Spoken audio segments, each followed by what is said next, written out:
Halo, karibu tena kwa mara nyingine. Nimekuwa kimya kwa siku kadhaa kwa sababu nilikuwa nafanya marekebisho na kuongeza vitu vipya kwenye website yetu. Kwa hiyo utakuja kuviona baadaye, kuna vitu vizuri vimeongezeka, na bado tunaendelea kufanya maboresho na kuongeza vitu vipya ili mtandao uwe na manufaa zaidi.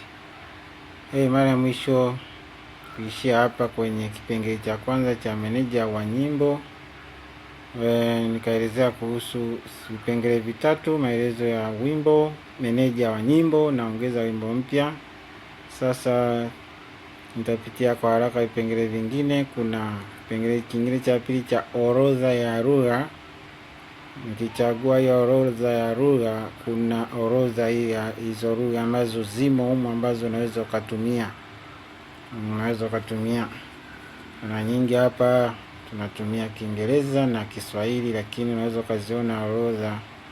Kama wewe unajua Kifaransa, unajua Kijerumani, Kigiriki, unataka kukitumia, unaweza kutumia, lakini mtandao utakuwa wa kimataifa kadiri siku zinavyokwenda. Kwa hiyo utajikuta dunia nzima, lugha zote za dunia nzima zitakuwepo hapa. Kwa hiyo tutaendelea kuongeza taratibu moja baada ya nyingine mpaka zitakuwepo hapa. Kwa hiyo wote atakayetumia popote dunia atakapokuwa, anaweza akachagua lugha yake anayoitaka akaikuta hapa akaitumia, kama sisi tunavyochagua Kiswahili. Kipengele kingine ni orodha ya fedha, na yenyewe kuna fedha zote, aina za fedha zote za kimataifa.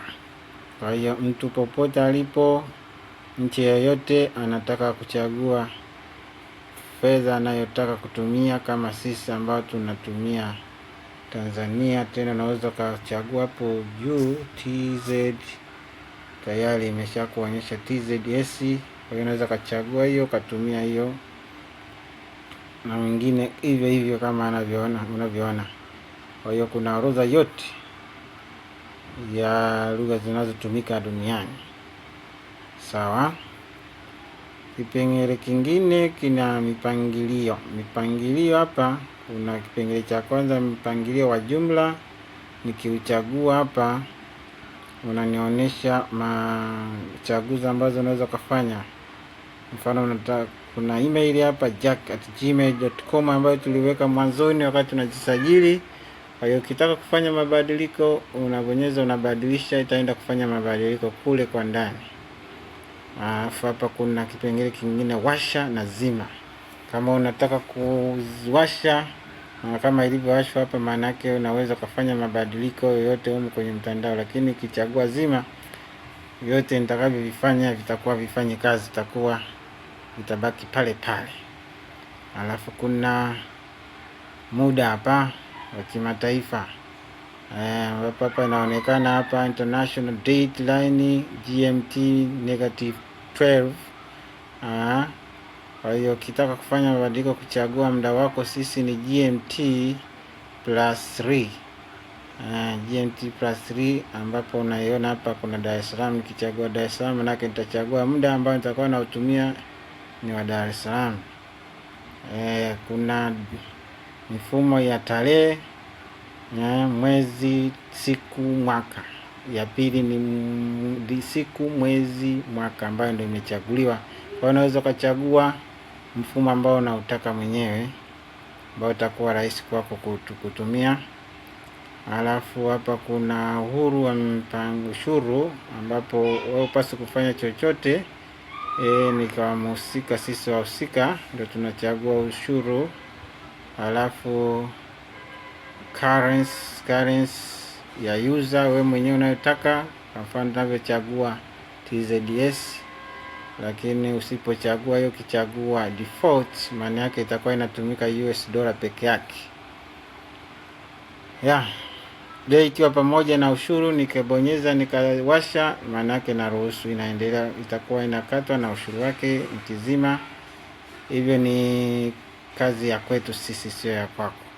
Kwa hiyo hivyo ndio vinavyokutwa hapa kwenye kipengele. Kwa hiyo narudi nyuma. Kipengele kingine hapa kuna njia malipo. Njia malipo ipo moja mpaka sasa hivi, kama tulivyosema Tigo Pesa, ambayo sasa hivi imebadilika imeitwa Mixx by Yas, lakini hatujafanya mabadiliko yote humu, lakini hii haizuii kufanya miamala inaendelea kama kawaida. Kwa hiyo unaweza ukaizima hapa kushoto ukaweka 1 au 2. Ukiweka 0 maana yake hamna njia yote ya malipo ambayo inatumika, au utaweza kupokea malipo wala kufanya nini. Kwa hiyo ndivyo ilivyo hapa. Unaweza ukachagua ukabadilisha namba yako ya simu ya Tigo Pesa ya Yas, ukaibadilisha kama umefanya mabadiliko, labda namba yako imebadilika, unabadilika unaweka nyingine. Basi ndio hivyo, tunaishi hapo kwa leo. Tutaendelea tena na video nyingine. Karibu tena.